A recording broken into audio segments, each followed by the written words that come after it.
पाट्रियटिज्म Hindi channel दर्शकों को स्वागत। आज हम मान्यताएं, अंधविश्वास उसके बारे में कुछ बातें के बारे में सोचेंगे।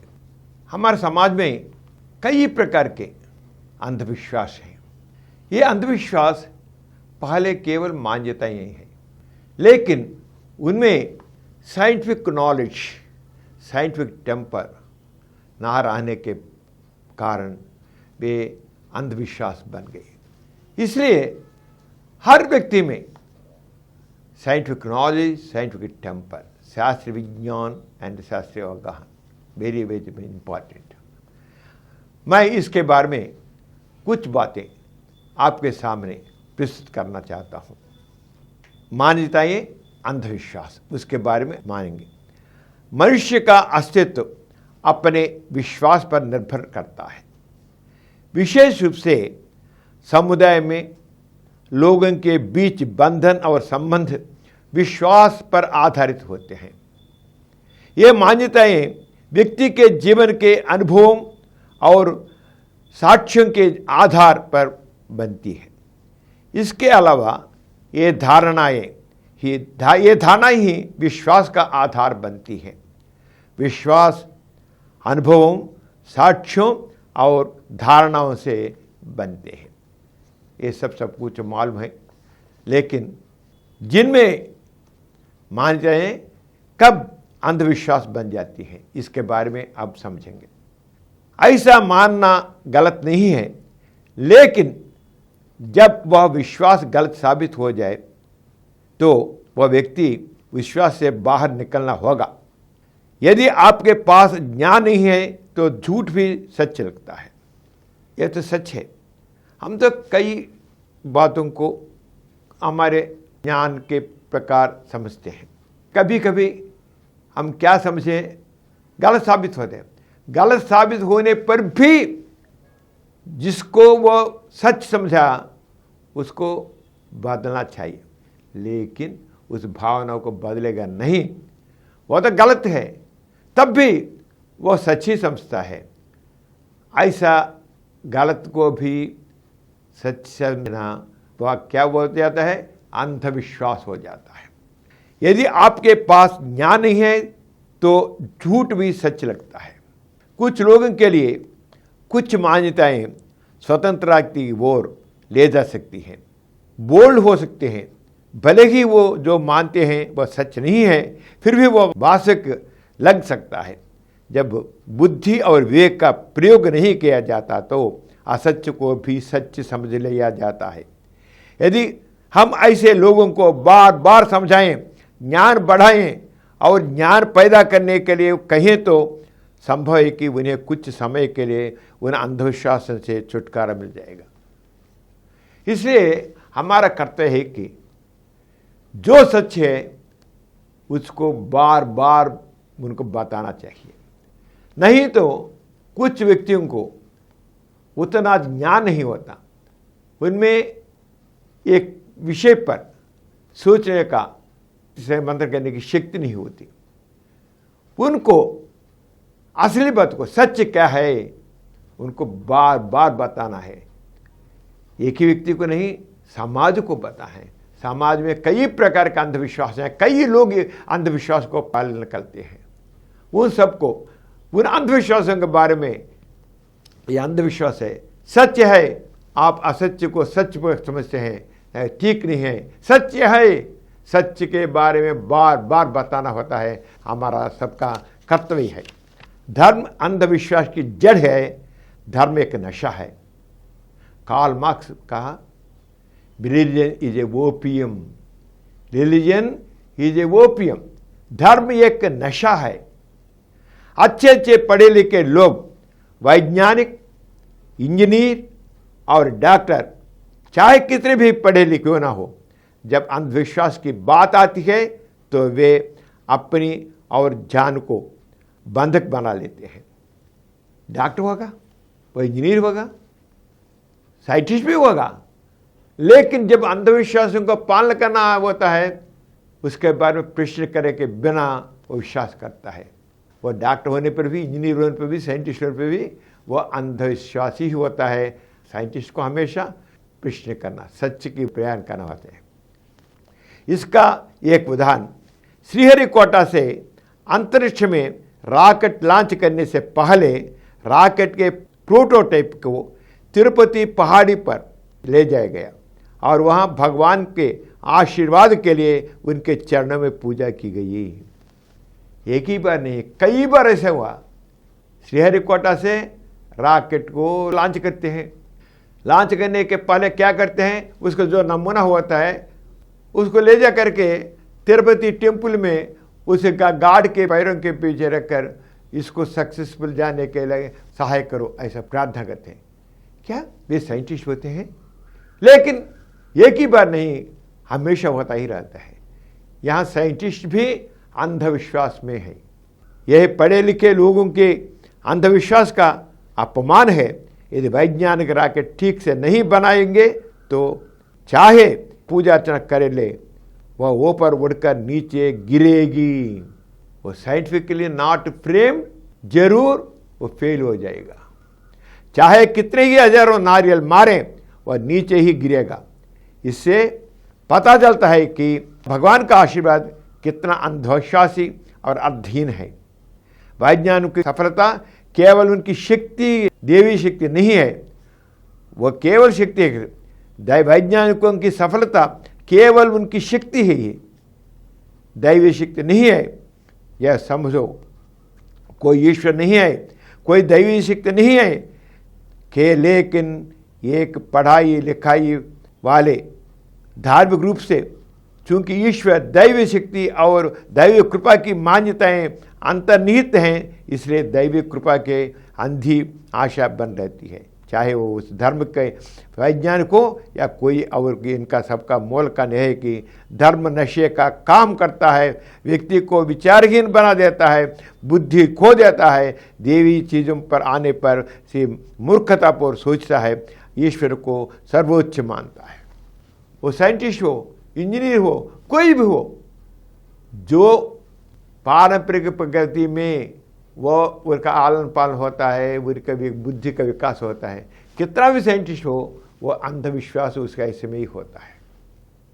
क्योंकि वो तो साइंटिस्ट है किधर, केवल उस लैबोरेटरी में, लैबोरेटरी के बाहर वो साधारण व्यक्ति ही है। अंधविश्वासों में भी साधारण व्यक्ति है।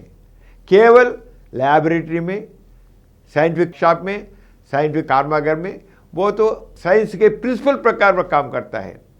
जब वह साइंस के लैब से बाहर आ जाएगा, वो मामूली व्यक्ति बन जाएगा, क्योंकि उसका आलन पालन सब कुछ इस प्रकार के धार्मिक रूप में हुआ है, अंधविश्वास में पला है, इसलिए नित्य जीवन में आता है, उसको कोई अंधविश्वासों के ही आलन पालन करता है। ना केवल ब्रह्म व्यक्ति मिथ्या भी है, दैवत्व मानवीय कल्पना से उत्पन्न एक अवास्तविक असाधारणता है। धर्म मनुष्य को अज्ञान बनाता है। आंख मूंद कर विश्वास करना, हमें एहसास होता है कि जो कुछ भी हम नहीं समझते वह दिव्य है। विज्ञान कितना आगे बढ़ता है, भगवान की महिमा उतनी ही दूर हो जाती है। हमारे मस्तिष्क में जितना विज्ञान बढ़ता है तो भगवान भी उतना दूर हो जाता है हमसे। साइंटिफिक नॉलेज, साइंटिफिक टेम्पर बढ़ाने से भगवान थोड़ा धीरे धीरे हमसे अलग हो जाता है। लेकिन धर्म अपनी पकड़ नहीं छोड़ता। धार्मिक प्रथाओं और परंपराओं के नाम पर मनुष्य को बंधक बनाकर रख देता है। हम देखते हैं धार्मिक प्रथाओं और परंपराओं के नाम पर मनुष्य को बंधक बनाकर रख जाता है। जिसके पास बुद्धि, विवेक और साहस है, वह उससे बाहर निकलकर स्वतंत्र रूप से सोचता है। जो व्यक्ति धार्मिक प्रथाओं और परंपराओं को छोड़ता नहीं, वो ऐसे ही हो जाता है। लेकिन जो पढ़ा लिखा होता है, वह धार्मिक रीति रिवाजों और परंपराओं का पालन नहीं करेगा तो वह अंधविश्वासी बनेगा। धर्म ही वह कारण है कि जिसके कारण मनुष्य अंधविश्वास में फंस जाता है। धार्मिक मान्यता ही अंधविश्वासों की जड़ है। तर्क वितर्क करने वाला अंधविश्वास में नहीं रहेगा। सब कुछ दिव्य है, ईश्वर सर्वशक्तिमान है, ईश्वर के आज्ञा के बिना चींट भी डंक नहीं मार सकती। ईश्वर सबसे दयालु है, दुनिया का रक्षक है, ईश्वर में कई महान गुण हैं, ऐसा धर्म प्रबोध करता है। धर्म क्या करता है? धर्म कभी भी विज्ञान को प्रचार नहीं करता। धर्म हमेशा सबको, मनुष्य को मूढ़ रखना चाहती है। इसे वो क्या बोलते हैं? असत्य को सच्च के वैसे बोलता है। सब कुछ दिव्य है, यह सारा विश्व ईश्वर का कृत है। सब कुछ दिव्य है, ईश्वर सर्वशक्तिमान है, ईश्वर की आज्ञा के बिना चींटी भी डंक नहीं मार सकती। ईश्वर सबसे दयालु है, दुनिया का रक्षक है, ईश्वर में कई महान गुण हैं, ऐसा धर्म प्रबोध करता है। यहाँ जानने वाली बात यह है कि ईश्वर एक बड़ा अंधविश्वास है। ईश्वर तत्व एक बड़ा अंधविश्वास है और एक बड़ा झूठ भी है। हिंदू धर्म कहता है कि इस सृष्टि का कोई आरंभ और अंत नहीं है। हिंदू धर्म क्या बोलता है? इस सृष्टि का आरंभ नहीं, अंत भी नहीं है, यह शुरुआत से ही है और यह सब ईश्वर की रचना है। ये सब विश्व ईश्वर की सृष्टि है। यहूदी, ईसाई और मुसलमान कहते हैं कि भगवान ने 4 दिनों में ब्रह्मांड की रचना की, लेकिन अलग मजहब है, अलग धर्म है। यहूदी है, ईसाई है और मुसलमान है और अलग मजहब है। ये सब क्या बोलते हैं? भगवान ने 6 दिनों में ही ब्रह्मांड की रचना किया, विश्व को रचना किया। बाइबल के अनुसार सृष्टि मात्र 6000 वर्ष पुरानी है। केवल 600 ईयर्स में ही ये विश्व का आरंभ हुआ। 6000 वर्ष पुरानी है। बाइबल के अनुसार भगवान ने 6 दिनों में ब्रह्मांड की रचना की और 6ठे दिन उन्होंने धरती पर आदम को बनाया है। आदम इस मानव जाति का पहला मनुष्य है। कुरान के अनुसार यह सृष्टि दिव्य है और अल्लाह ने 6 दिनों में ब्रह्मांड की रचना की। बाइबल के रब से ही कुरान भी बोलता है। एक और सभी धर्म यह दावा करते हैं कि इस ब्रह्मांड के लिए केवल एक ही ईश्वर है और दूसरे और कोई व्यक्तिगत धर्म भी है। इस हिसाब के ब्रह्मांड की रचना का समय बहुत अलग है। इसके अलावा भले ही हिंदू के अनुसार केवल एक ही ईश्वर है, हिंदू के ईश्वर एक ही गॉड। कुरान के अनुसार अलग ईश्वर है, अल्लाह। बाइबल के प्रकार एक ही ईश्वर है। यदि कोई बुद्धि या ज्ञान का उपयोग किया जाए तो इस ब्रह्मांड में केवल एक ही ईश्वर है, तो तब इतने ईश्वर कहां से आए? सृष्टि को एक ही ईश्वर है तो इतने ईश्वर कहां से आए?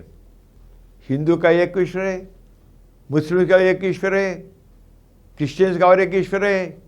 इस पर हर मजहब और एक उनका गॉड सेपरेट हो गया। ब्रह्मांड की उत्पत्ति की सभी धार्मिक सिद्धांत बेतुके हैं। इसलिए हम समझ रहे हैं कि ब्रह्मांड की उत्पत्ति के सभी धार्मिक सिद्धांत बेतुके हैं। विज्ञान ब्रह्मांड की उत्पत्ति के सभी धार्मिक सिद्धांतों को कल्पना कहकर खारिज करता है। बिग बैंग सिद्धांत का प्रस्ताव है कि ब्रह्मांड की उत्पत्ति हुई है। बिग बैंग थ्योरी के प्रकार उसके से एक अग्निगोल है, उससे तो ईश्वर की प्रस्तावना नहीं है। साइंस जो क्या बोलता है, बिग बैंग सिद्धांत का क्या प्रस्ताव है कि ब्रह्मांड की उत्पत्ति हुई है। बिग बैंग सिद्धांत के अनुसार ब्रह्मांड का निर्माण 13.7 अरब वर्ष पर पहले हुआ था। 13.7 अरब वर्ष पहले हुआ था। ब्रह्मांड की उत्पत्ति से पहले एक बहुत शक्तिशाली आग का गोला था, पर जब आग का गोला टूटा तो अरबों तारे, ग्रह और उपग्रह आकाश मार्ग में बने हुए। साइंस बोलता है एक ब्रह्मांड की उत्पत्ति पहले एक बहुत शक्तिशाली आग का गोला था, और जब आग का गोला टूटा तो अरबों तारे, ग्रह और उपग्रह आकाश गंगाएं बनी गई। ब्रह्मांड की रचना के समय आग के गोले से जो आग के गोले बिखरे हुए थे वे फैले गए। ब्रह्मांड अब भी विस्तार होता रहा है, विश्व विस्तार होता ही रहता है। विज्ञान इसे प्रमाण करता है। सर आइजैक न्यूटन ने इस ब्रह्मांड में गुरुत्वाकर्षण बल, ग्रहों और तारों के बीच आकर्षण के बारे में बताया। ये सब साइंटिफिक है। आइजैक न्यूटन ने क्या बोला? ब्रह्मांड में गुरुत्वाकर्षण बल, ग्रहों और तारों के बीच आकर्षण के बारे में बताया। आकाशीय पिंडों की गति के वैज्ञानिक रूप से समझाया गया। गैलीलियो ने आकाशीय पिंडों को देखने के लिए पहला ऑप्टिकल टेलीस्कोप बनाया। फिर ब्रह्मांड की उत्पत्ति, ब्रह्मांड के विस्तार को जानने के लिए वैज्ञानिकों ने कई उपकरणों का आविष्कार किया है। ब्रह्मांड के बारे में एक नई चीज़ें सीखें। इस प्रकार कई सिद्धांत हैं, उनके बारे में अगले एपिसोड में हम सीखेंगे। आज इधर मैं स्टॉप करता हूँ। अगले एपिसोड में इसके बारे में और कुछ सीखेंगे। तब तक विदा लेता हूँ। नमस्कार।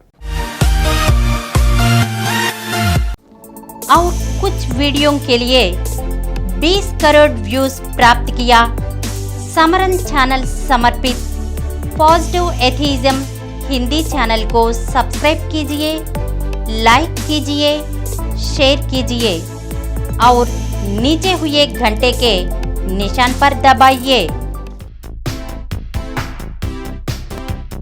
Please download Samaram Channels app from Google Play Store and watch your favorite channels. Click the bell icon and subscribe to the channels.